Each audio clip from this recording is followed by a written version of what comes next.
అక్క కడుపు పండలేదు, కనీసం చెల్లెలి కడుపైనా పండితే ఆ బిడ్డతో పెదనాన్న అని పిలిపించుకుందామని ఆశ. ఈ శ్రద్ధ అక్క మీద చూపించుంటే పెదనాన్న అని పిలిపించుకోవడం ఎందుకు? నాన్న అని పిలిపించుకునేవాడు కదా బావా. అంతా బాగానే ఉంది, ఆ బిడ్డట పోద్ది. మనం చంపేస్తాం.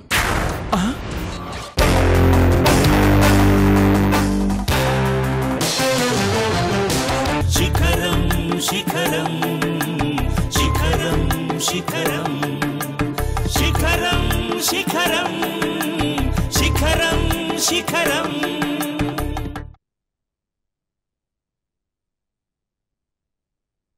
సరే, ఇప్పుడు హాస్పిటల్కి వెళ్ళాల్సిన అవసరం లేదంటావు? లేదు. సరేమ్మా, నేను వెళ్ళొస్తాను. ఆగండి, ఇప్పుడు బయలుదేరండి. అను, ఇంత హడావిడి చేస్తున్నావు, ఇందులో కొత్త స్కీమ్ ఏం లేదుగా? ఇది మరీ బాగుందండి. కడుపుతో ఉన్నదాన్ని ఊరికి తిప్పకూడదు అని అనుకుంటే దానికి కూడా పెడార్థాలు తీస్తారేంటి? నిజంగా అంతేనా, లేకపోతే మనసులో ఇంకేనా ఉద్దేశం ఉందా? ఏం లేదండి, ఇదేంటి మీరు మరీ ఇంతలా అనుమానిస్తున్నారు? గౌతమిని జాగ్రత్తగా చూసుకోవడం కూడా తప్పేనా ఏంటి? మీకు స్కూల్కి టైం అవుతుంది, జాగ్రత్తగా వెళ్ళండి.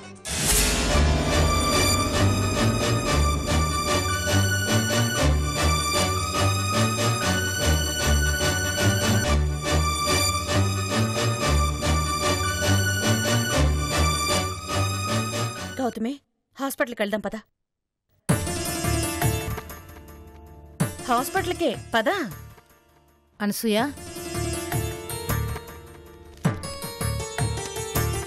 అదేంటమ్మా వాడు తీసుకెళ్తానంటే వద్దని నువ్వు హాస్పిటల్కి తీసుకెళ్తానంటావేంటి? ఆయనతో వెళ్తే ఏం చెప్తుంది? అదే మనం వెళ్తే ఏ సమస్య అయినా వివరంగా అడగొచ్చు, చెప్పొచ్చు. నువ్వేంటి ఇంకా అలా చూస్తున్నావు? త్వరగా బయలుదేరు, మందులు కూడా అయిపోయాయి. అనసూయ, నిజం చెప్పు.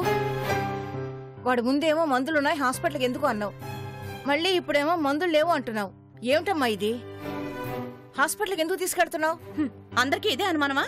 హాస్పిటల్కి ఎందుకు తీసుకెళ్తారు? చెకప్ చేయించుకోవడానికేగా. చెకప్ చేయించడానిక? తన కడుపులో ఉన్న బిడ్డ ఆడా మగా అని తేల్చుకోవడానిక?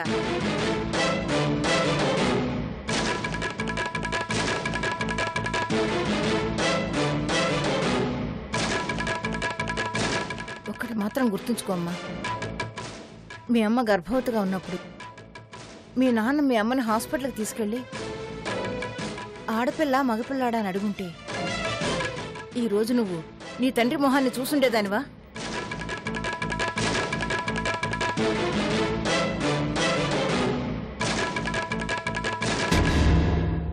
అదేం లేదత్తయ్య, నేనెందుకు అలా చేస్తాను?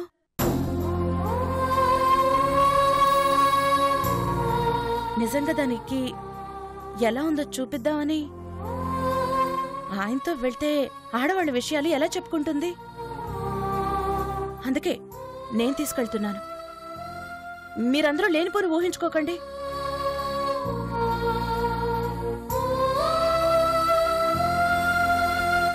గౌతమి, త్వరగా కాని, అసలే ఎండాకాలం. ఎండను పడిపోతే నా బిడ్డకి వడదెబ్బ తగులుతుంది. పద.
ఎన్నో నెలమ్మా? 4వ నెల. 4వ నెల? కడుపులో ఏదైనా తిప్పుతున్నట్టు అనిపిస్తుందమ్మా? ఎందుకు అనిపించదు? కడుపుతో ఉంది కదా.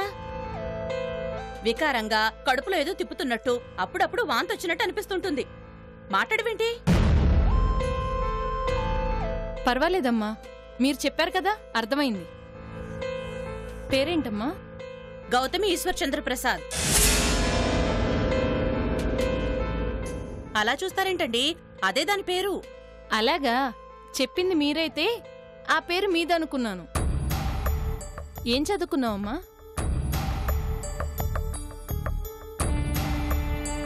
ఏంటి అలా చూస్తున్నావు? అడిగేది నిన్నే. ఏం చదువుకున్నావో చెప్పు. Inter discontinue. అదేంటి, చదువెందుకు ఆపేశావు? ఎడ్యుకేషన్ లేకపోతే ఎలాగమ్మా? ప్రాబ్లం ఏంటి? ఎకనామికల్ ప్రాబ్లమా? Pregnancy problem. ఏంటి? డాక్టర్ గారు, ఇప్పుడు మీకన్నీ ముందు నుంచి వివరించి చెప్పాలంటే కుదరదండి. ఇంతకు ముందున డాక్టర్కైతే అన్నీ తెలుసు. డాక్టర్ని మార్చడం వల్లే ఈ ప్రాబ్లం వచ్చింది. అయినా కడుపులో పెరుగుతున్న బిడ్డకి ఆ అమ్మాయి చదువుకున్న చదువుకి సంబంధం ఏంటండి? అనవసరమైన విషయాలు అడగకుండా కడుపులోనే నా బిడ్డ సంగతి చెప్పండి. అరవకమ్మా, ఇది హాస్పిటల్. పేషెంట్ ఫ్రీగా ఫీల్ అవ్వాలని అలాంటి ప్రశ్నలు అడుగుతాం. మీరు అడ్డుపడకుండా మా పని మమ్మల్ని చేయనిస్తే మంచిది. కడుపు నీకైతే ఆవిడకొస్తున్నాయేంటమ్మా నొప్పులు? కడుపు దాందే అయినా ఆ బిడ్డ నాది. అదేం లాజిక్? అదంతే. మా అండర్స్టాండింగ్స్ మాకుంటాయి. మీ పని మీరు చేయండి. మీతో నేను పడలేను కానీ పదమ్మా, లోపలికి వెళ్దాం.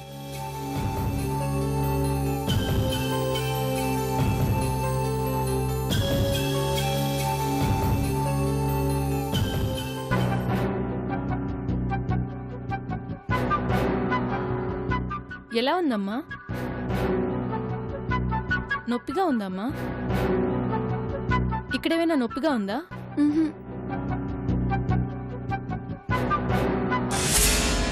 ఏంటో నొక్కడం? మెల్లగా నొక్కండి. ఇప్పుడు బిడ్డకేదైనా అయితే.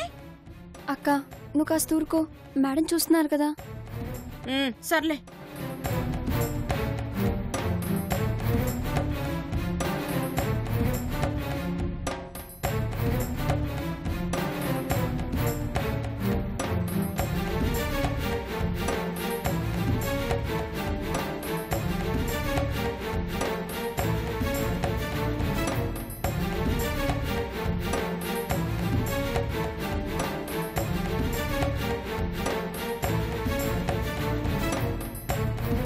పదమ్మా.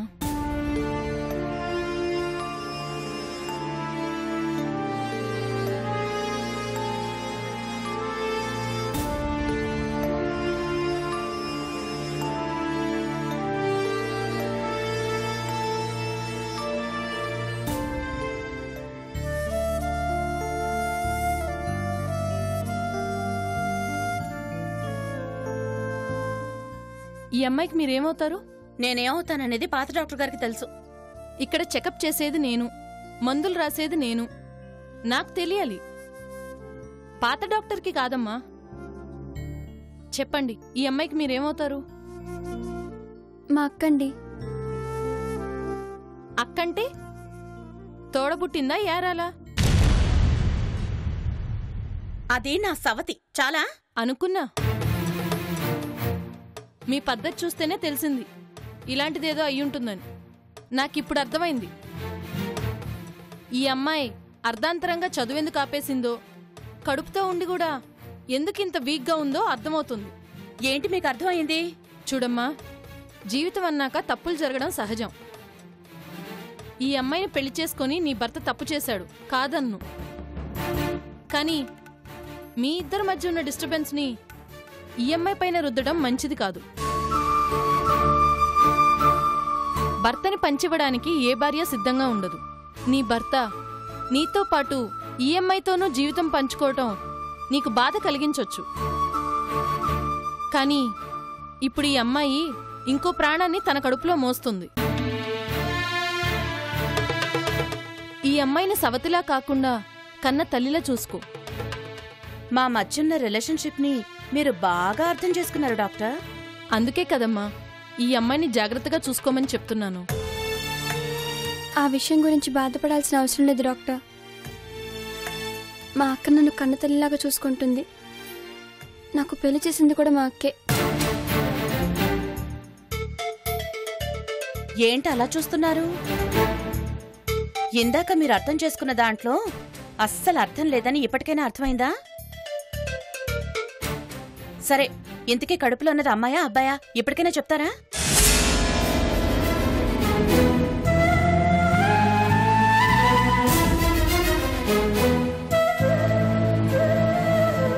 సారీ అమ్మా, తెలుసుకోవాలి అనే కుతూహలం మీకున్నా చెప్పడానికి నాకు రైట్స్ లేవమ్మా.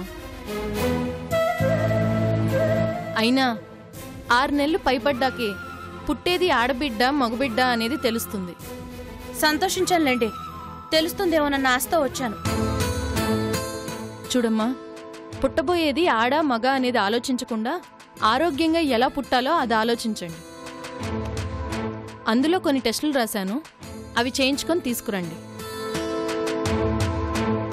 నేను రాసిన మెడిసిన్స్ రెగ్యులర్గా వాడండి. ఇంకో ముఖ్యమైన విషయం ఏంటంటే అమ్మాయి ఎప్పుడూ నవ్వుతూ ఆనందంగా ఉండాలి. అలాగైతే పుట్టబోయే బిడ్డ హెల్దీగా పుడతాడు.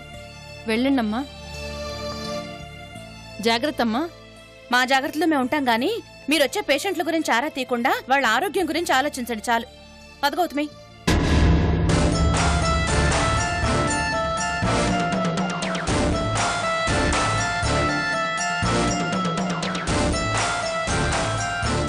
ఇదిగో అమ్మాయి, మేడం, ఈ టెస్ట్లు ఎక్కడ చేయించాలి?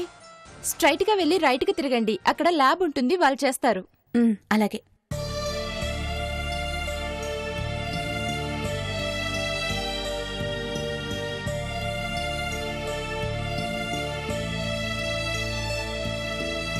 ఈ టెస్ట్లు చేయాలి. పేషెంట్ ఎవరు? నేను కాదు, ఇదిగో ఈ అమ్మాయే. ఇలా రండమ్మా, కూర్చోండి.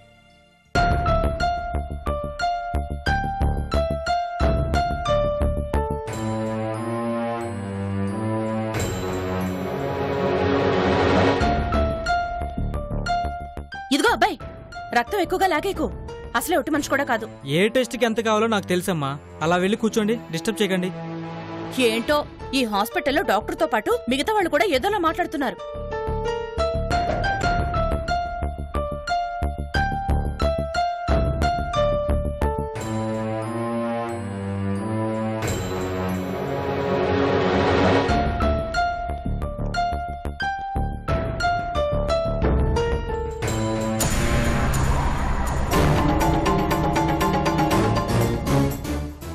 ఏంటే అంత రక్తం తీసారా?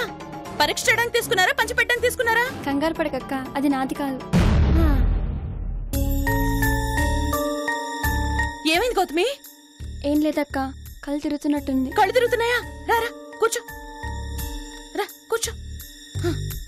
ఎంత రక్తం తీసుకున్నారో ఏమో. నాకిప్పుడేం పర్వాలేదక్క, వెళ్ళి మెడిసిన్స్ తీసుకో. నేను ఇలా వదిలేసి నేను ఎక్కడికి వెళ్తాను? పర్వాలేదు, నువ్వు కొంచెం కుదురుకున్నాక వెళ్తాను. ఎక్స్క్యూజ్ మీ, ఆ ప్రిస్క్రిప్షన్ నాకు ఇవ్వండి, అందులో ఉన్న మెడిసిన్స్ నేను తెస్తాను. నా తల్లే, ఈ హాస్పిటల్లో నువ్వు ఒక్కతివే మంచిదానిలా ఉన్నావు.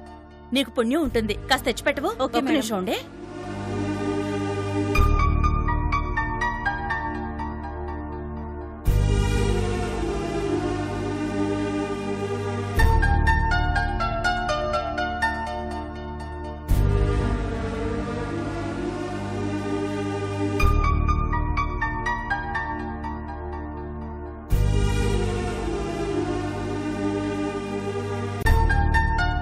మేడం, ఇందాక బ్లడ్ ఇచ్చింది మీరేనా? అవును. ఏ?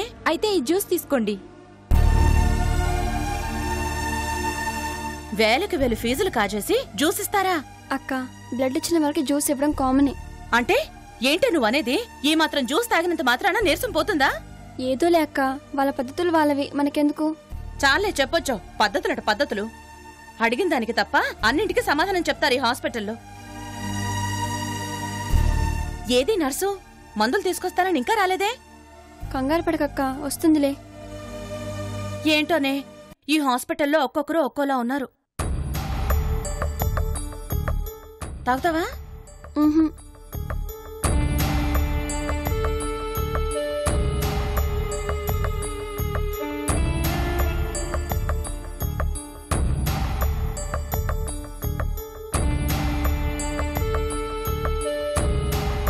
ఇదిగో మేడం మీ ప్రిస్క్రిప్షన్, మీ మెడిసిన్స్. చాలా థ్యాంక్స్ అండి. అయ్యో, ఈ మాత్రం దానికే థ్యాంక్స్ ఎందుకండి? ఇది మా బాధ్యత. ఉంటానండి. అలాగే అలాగే.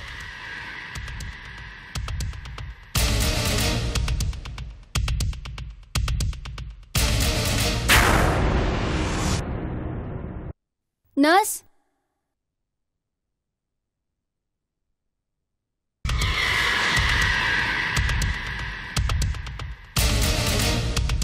ఇదేంటి? ఇందులో ఉన్న సిరప్ కాకుండా వేరేది తీసుకొచ్చావు? అయ్యో, చెప్పడం మర్చిపోయానమ్మా. డాక్టర్ గారు రాసిన మెడిసిన్స్ రావటం లేదు. దాని బదులు వేరే సిరప్ తీసుకొచ్చాను. అలా ఏది పడితే అది తెచ్చాడువేనా? తెచ్చే ముందు మమ్మల్ని ఒక మాట అడగక్కర్లేదా? మీరు అనవసరంగా కంగారు పడుతున్నారు మేడం. తయారు చేసే కంపెనీ మారింది, అందులో ఉండే మందు మాత్రం అదేనమ్మా. సర్లే, నువ్వు వెళ్ళు.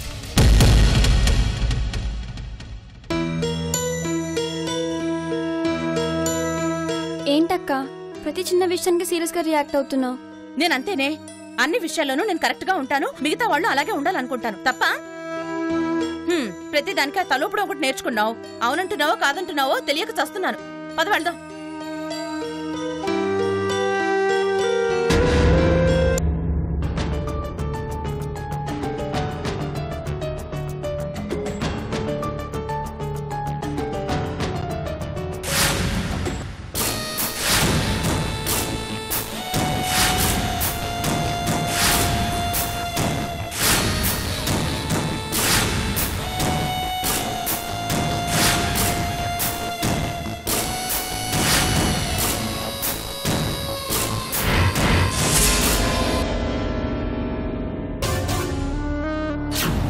పనైందా?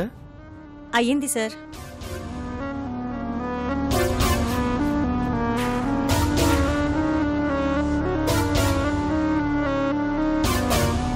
ఇదేంటి? ఇందులో ఉన్న సిరప్ కాకుండా వేరేది తీసుకొచ్చావు? తయారు చేసే కంపెనీ మారింది, అందులో ఉండే మందు మాత్రం అదేనమ్మా. లోపల ఎవరు సార్? నీకు అవసరమా? చెప్పింది చేశావు, ఇస్తామన్నది ఇచ్చాం. బయలుదేరు. వస్తానండి.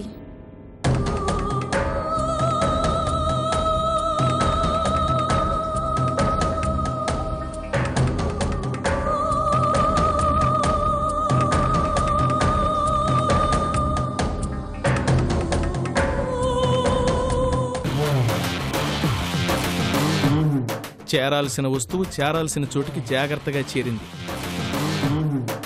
రావలసిన రిపోర్టు రావడమే ఆలస్యం. వస్తుంది.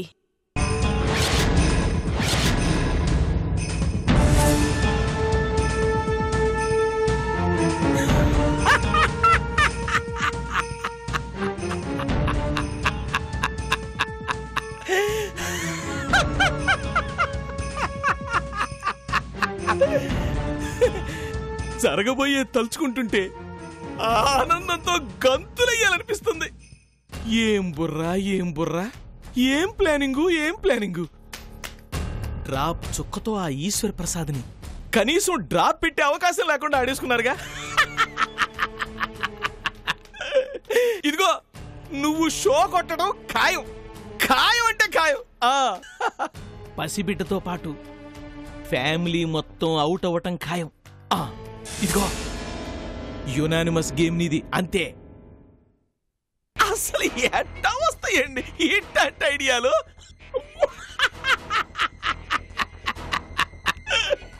అవసరం కుబేరమూర్తి.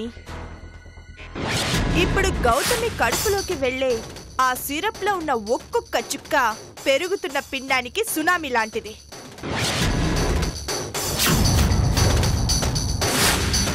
ఆ సునామీలో ఈశ్వర్ చంద్ర ప్రసాద్ కుటుంబం అంతా కొట్టుకుపోతుంది.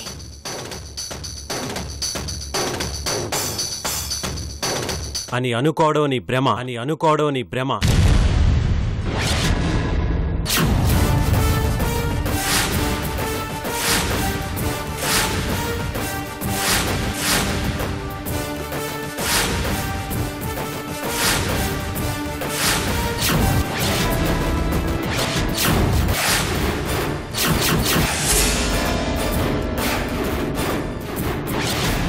వామ్మో, ఈడొచ్చాడేంటి?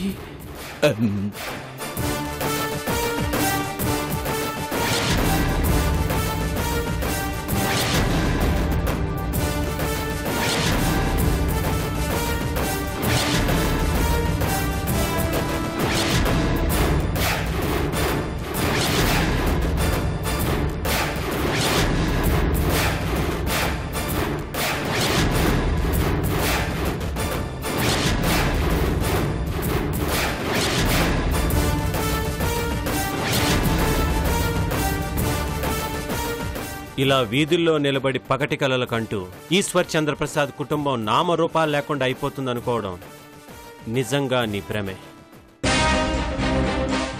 నేల మీద నుంచి చూస్తే సూర్యుడు అరచేతిలో ఒదిగి ఉన్నాడనిపిస్తుంది, కానీ దగ్గరికి వెళ్ళడం అసంభవం. నీకు ఈ మాత్రం కూడా తెలియదంటే నవ్వొస్తుంది. నవ్వుకో, ఆ తర్వాత అవకాశం నీకుండదు. ఇంకా సేపట్లో మీ ఇంట్లో ఆర్తనాదాలే తప్ప ఆనందాలకి చోటుండదు.